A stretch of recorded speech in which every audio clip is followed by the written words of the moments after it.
Hi guys, it's Richard from Custom Fit Guards, and today I'm joined by Ben King, aka the King on the Road. Hello. You got any more names that I should call you? I think that is it. Yeah, there you go. Awesome. Yes. We managed to get him today because we did have a bit of a struggle with his bike, unfortunately. So I had to go and pick Ben up. We thought it was petrol or diesel, whatever it takes, but unfortunately it was none of those things. So Ben is bikeless, but he's got 2-3 hours to kill. So luckily, yes, we can do it. So. Yeah, I guess introduce yourself for people who don't know you. I obviously know you as the travelling guy who travels around the world on a bike and is very lucky. But you far away on kind of how you'd introduce yourself. Yes, hello, my name is I'm Ben King. Yes, on social media I'm the King on the Road. And yeah, I am 23 years old and I've spent the past 18 months riding my Honda CRF250. It's like an enduro bike. Riding it around the world. So, well, the plan was to go around the whole world, but so far I've only got from London to Pakistan, and I've had to come back to England because my Pakistan visa is expired, and you can only apply for the visa in your home country, which is why I'm back in England temporarily. And then in probably next month I'll fly back to my bike in Pakistan and continue east towards Australia and the Americas and the whole world. Doing it, yeah, exactly. Yeah. Not too bad. So I guess the best one to start off obviously is, so what made you want to travel the world on a bike? Oh, it's a long story. Long story short. Because also take it as well that anyone can go and travel the world, but in the sense of, you know, by car or something like that. But on a motorbike, it's quite different. So what on a bike, I guess, is a big one as well. Yeah, I mean, when I grew up, I was never into bikes or anything. My parents always thought they were death machines. Right. So I was always told I could never get a bike. Right. When I was 17 years old, I was in a car accident, and luckily everyone was fine. I was driving. Just passed my test and I totaled it in the country lanes, going too fast. Luckily everyone survived, but the police said, you know, you were all very lucky. Yeah. And it sort of shook me up, and I thought, you know what, life is too short. It's cliche, but it made me realise how short life can be. So I was 17 and I was still in high school. I decided to quit high school and didn't finish sixth form, and decided all the money that I'd saved up from working as a supermarket assistant when I was young and all these odd jobs I'd had, all that money I'd saved, which I was going to spend at university, I decided to go to Asia. So I moved to Asia. Ended up doing loads of different things, but I ended up getting a motorbike. Yeah, you know, after crashing a car, it's not the most likely thing to go and get a motorcycle. Yeah. But I had when I was living on this island in Thailand doing some scuba diving, I got a little moped and I loved it. Yeah. So when I got to the mainland, I picked up this an old Honda, the 125, and just set off and spent maybe just under a year or so riding around Asia on this little Honda. Got to Saigon, settled down there for a little while as well, teaching English and fixing old bikes which were abandoned from the Vietnam War, restoring them, selling them to expats. With the money I made from there, I then flew to South America, bought another bike in Colombia, and then headed south towards Argentina. Crashed the bike in Bolivia, had to get buses the rest of the way. But it all sort of worked out well, because after I crashed the bike, I then got chatting to this guy, a British backpacker, who was backpacking down South America, and he was a really keen cyclist, so we started talking about doing this, like a big overland trip on a bicycle, you know, possibly. And he then introduced me to this series called The Long Way Round, which is Charlie Borman, Ewan McGregor. They did this trip over on motorcycles in 2004, over to Russia and over to America, and I'd never seen it before. And I saw this and I was like, oh my word, this is amazing. I want to do something like this. I mean, I'd done small trips, but I wanted to do like something on a bigger scale. And that was it. After meeting Henry, the cyclist, and then after seeing this TV series, The Long Way Round, I thought, you know what, this is what I want to do. And so after South America, I flew back to London and started saving up. Didn't know where I was going to go, if I was going to do the Americas, if I was going to go to Australia, if I was going to go to Russia or Africa. I just knew I wanted to go. And then a few months after I got back to England, one of my closest friends, she passed away. She was only 22 years old. Her name was India. And she had Crohn's disease, ulcerative colitis. And that was like, that really hit me hard. And I thought, you know what, this is a sign. You know, why don't I ride from London? I couldn't decide which route to do, so I thought, why don't I ride from London to India, her name was India, to raise money and awareness for Crohn's and Colitis UK, the charity in the UK who do amazing things to try and improve the lives of people who suffer and trying to find a cure and whatnot. I thought, this is perfect. So that was it. That's how the trip began. London to India, and then my sister lives in Australia. I thought, well, I haven't seen her for a few years. And it's funny, when you look at a map, the world gets smaller and smaller. And I thought, well, actually, if I'm in India, it's only a little bit further. I'm halfway there. I might as well keep going to Australia. And then I didn't get to finish South America after the bike crash. I had to get buses the rest of the way. So I thought, I want to go back to South America as well. I thought, I'm in Australia, I might as well ship the bike and do South America again. And I thought, if I'm there, I might as well keep going, because I've always wanted to go to Canada. I thought, why don't I go to Canada as well? And then if I'm doing that, I might as well do Africa as well. And then it just became this world trip. And that's how it all began. All because I crashed my car at 17 and decided to flee the country. Because you're also, we were saying it in the car when I was taking you over here. I was being rescued. Yeah. So are you the youngest person to do it, or you won the youngest? So yeah, I mean, when I was what, 20 years old or so when I set off, and no one had ever set off on a round the world trip. 23 now, so it's kind of 3 years on, basically. And no one had ever set off on a round the world trip at that age before. And so the initial plan, actually, when I set off from London in 2017, the plan was to try and break the world record. Okay. And become the youngest person to circumnavigate the world solo. And I think I had 4 years or so to do it, which is easily doable. But when I got on the road, I think I went to Germany or Switzerland or something. I just thought, you know what? 4 years is not enough time to see the world. You know, I could spend the next 10 years doing this. It's your personality, though, isn't it? You know, that's what I was saying. Terry's behind the camera, everyone. He is the cameraman. He will introduce himself very soon. But no, so, you know, what I was saying is, you know, you definitely, your enthusiasm obviously just seeps through you. So it doesn't surprise me that kind of when you're going to these places, that instead of kind of stopping by going, okay, I've done that, I've done Germany, bang, on to the next one, you kind of get yourself in there and get yourself actually involved in the culture. Like you said about when you went to Pakistan and stuff like that you're living at people's houses and stuff like that, to really, as opposed to just travel and have a look around, to actually just embed yourself into the culture of wherever you are. You know, and that's what kind of Terry and I were saying, is it's amazing how much your enthusiasm seeps through, and it doesn't surprise me that you're taking your time. I imagine that's what you like, just personality wise, to do. Yeah, it's dead interesting, to be honest. So I guess, yeah, a big one that we were speaking about just before doing the interview was, a lot of people are going to ask, well, how have you managed to do it? You know, how have you managed to save up all this money and travel for 3 years and things like that, where there's might be questions or people perceiving you as being gifted something that you're actually not, which we were speaking about, and I want to just go a bit deeper into that. So how did you kind of rack up the funds to do it? Are you working whilst you're travelling, things like that, to kind of get people kind of actually involved of how are you doing it, so maybe they can relate and go, actually, well, maybe it's something I can do in the future. Yeah. Well, yeah, I mean, as you said, a few years ago I did an interview with the Mr. Flyer, and you know this is before the trip, and it was a video of me getting all the gear ready and stuff, and I think I used to read all the comments on now I don't read any comments now, because I haven't got thick enough skin, I can't deal with all that stuff. We don't get enough comments too. I'm sure we will soon. Yes, and I used to read and there was some really awful ones. You know, people saying, oh, this spoiled rich kid, his parents funded everything. And I guess, I don't really blame them for thinking that, because someone who's, 19, 20 years old, 21, whatever, how can they afford to go around the world? Because you think that you need £50,000, 100 grand or whatever, you need a big expensive bike that's 20 grand, and fuel, accommodation, food, it's going to be expensive. But actually, if you travel on a budget like I do, you can do it cheaply. And so I had no support from any family or friends, nothing like that. All the trip, all the money, I had to work for it myself. So I worked multiple jobs, getting up at 3 a.m, working all the way up, getting back at midnight, getting only a few hours sleep, doing it all again 7 days a week for, over a year and a half to 2 years of just doing that. And I ended up getting so run down, and in the end I thought, I can't do this any longer, I've got to just do the trip, which is why I'm doing the trip in stages. So when I get to Australia, I'll stop and work there, save some money to then do the Americas, and in Canada I'll stop again, save some money to then do Russia and the Stans. Norway, I'll stop there, save some money to do Africa. Cape Town, stop again, save some money to go back. And so that is, so if anyone watches this and is wanting to do a trip and is thinks it's going to be too expensive, I can't afford it, all you got to do is just get multiple jobs. If you're my age and you're young and you want to do something like that, get a few jobs. I worked at a supermarket as a I've got no qualifications, so I worked as a sales assistant for a supermarket. I also worked for Apple as a sales assistant there as well, and just working all these jobs with the goal.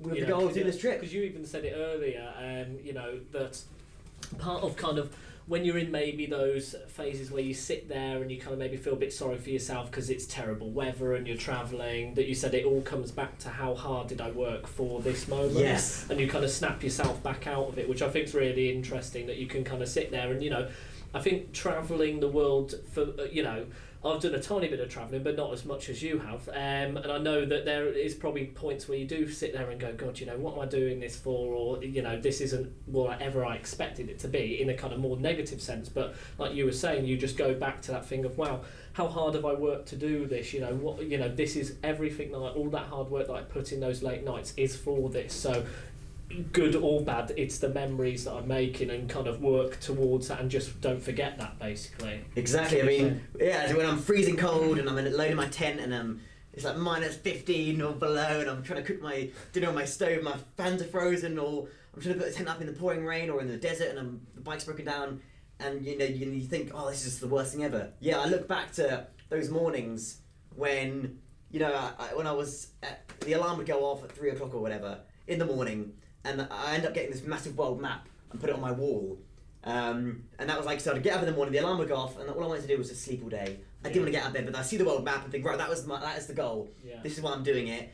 And yes, whenever I felt crap on the road, I'd always remember how I felt in that moment and think, you know what, I've worked hard for this, so I'm just going to enjoy it. And so I do. So even when it gets hard, I always just will find a way to find a positive. And actually, when things go wrong, or when you're feeling down, often that's when the best experiences happen. You'll meet a kind local come and rescue you, or whatever. It's just, it is amazing. What are the positives then? Bar obviously, going a bit deeper. If you had to pick one main positive, is it like you get to see all this new scenery? Is it the people you meet? Is it the cultures that you experience? What actually is it about the travelling part that you kind of sit there? If you had to pinpoint one thing, because I know it's all encompassing, I know it's all together. If you had to pick one thing that's mainly for you that you've maybe benefited even out of travelling the world, what would you say it is? Oh, 100% the people. I mean, you can go to you see some cool temples or cool cities and beautiful landscapes, which are the landscapes are amazing, 100% amazing. But for me, it's the people, and that is what makes the trip just incredible. You realise it really restores your faith in humanity, and you realise actually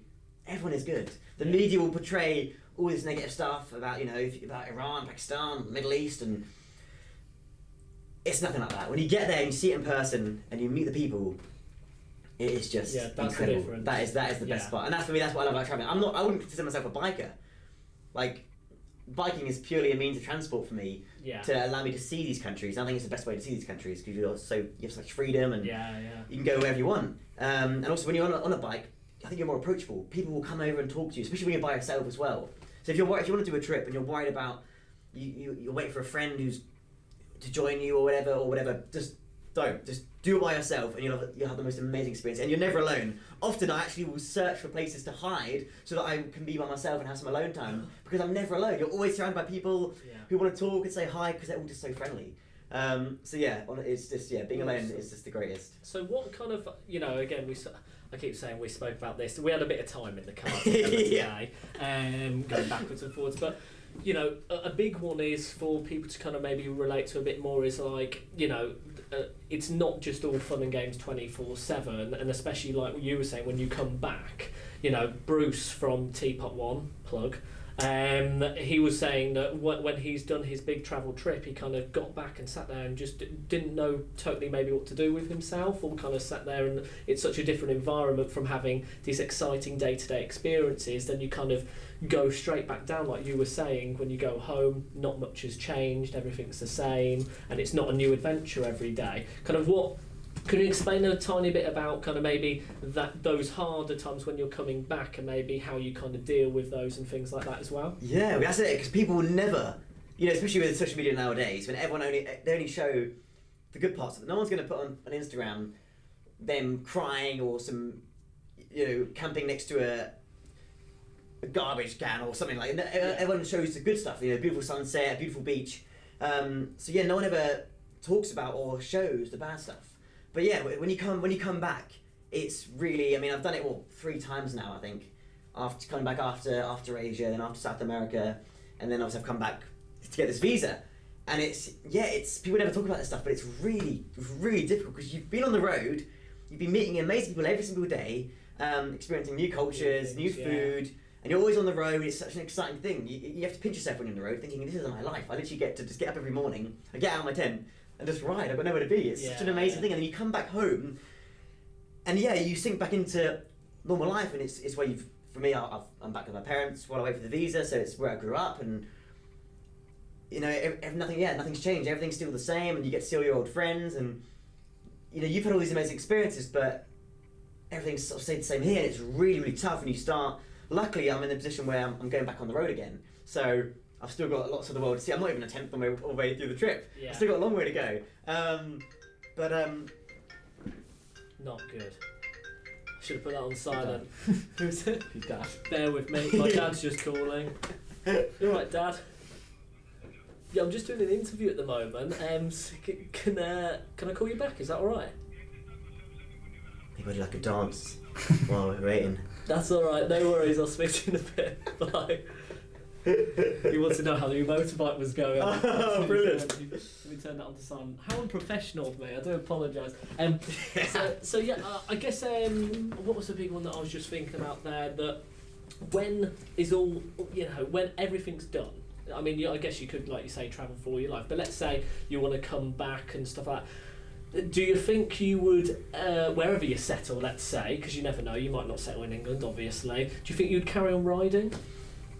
Oh, I would now that I've started biking, I would never stop. I would never stop. I actually. Because you just, like I said, you just said obviously I don't consider myself a biker. Yeah. But it's something now that you in a way. Yeah, that's it. In a way, I guess I am a biker because I do have a bike. Yeah. So yeah, I would never consider myself like an actual biker, you know, because lots of people when they're 16 they get their first moped and they bike their whole lives and they're die-hard bikers. They can strip down an engine. They know all this stuff. I know nothing about bikes. I'm a complete idiot when it comes to it. I'm learning as I go, but yeah, funny enough, since I've started doing this whole bike thing, now I can't imagine not riding. Not having a bike, It's the greatest feeling ever, and I've not driven a car since the crash.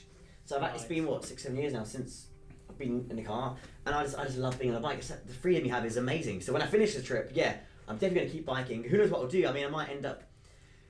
There's loads of different things you can go into. I don't think I could, after doing this trip, I can never go back to having an office job. Right, yeah. You know, doing a 9 to 5 or whatever. I couldn't do that. If I could do something that involves biking, you know, lots of people after a trip like this, sometimes they run tours. Yeah, I was just about to say tours and things like that. You know, take groups of people out to exciting places. I wasn't going to write a book or anything, but everyone's been messaging me saying, you know, when is the book out? And I'm thinking, what book? Yeah. So I've started making notes because so many crazy things have happened. Yeah. That it's probably going to be like a trilogy or a 10 series thing of books. So much stuff to put down, but maybe I'll write a book. And I've been filming everything, so I've got 10,000 gigabytes of footage, even just from the year and a half on the road.